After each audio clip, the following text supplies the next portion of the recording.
أينما كنا أينما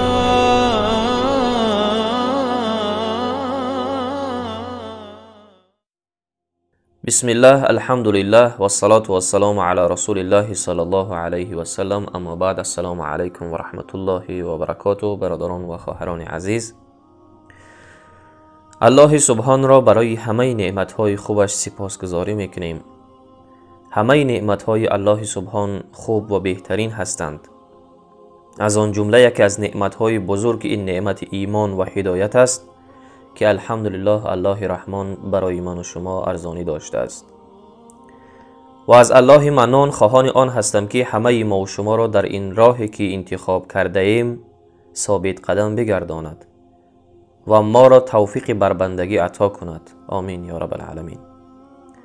اما سپس یک اعلان کوتاهی داشتم که خواستم به سمع شما برسانم. برادران و خواهران عزیز، کسایی که در کانال سوال و جواب ابونه هستند آگاه هستند که ما در این شبکه سوال و جواب می کردیم و یکی از استادهای بهترین به نام شهیدالله سادات حفظه الله به سوالهای ما و شما پاسخ می دادند.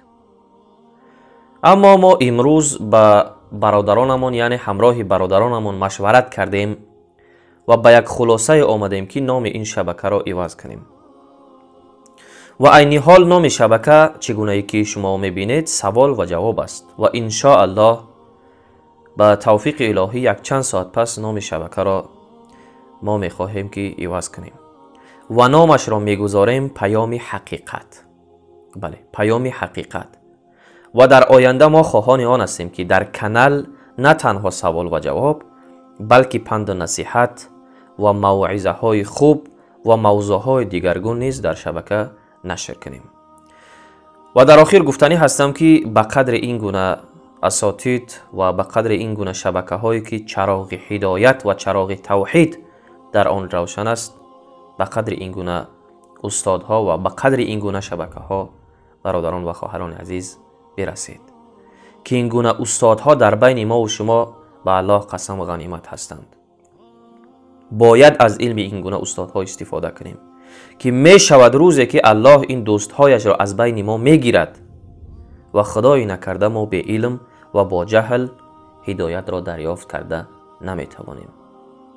و در آخر از الله سبحان خواهان آن هستم که همه ما و شما را در این راهی که یعنی اسلام که انتخاب کردیم الله سبحان ما را از این راه منحرف نسازد و ما را وارد بهشت جاودانه‌اش بگرداند و ما را با همراهی پیامبران، شهدا و صالحان و عالمان با عمل در جنت الفردوس یک جا بگرداند.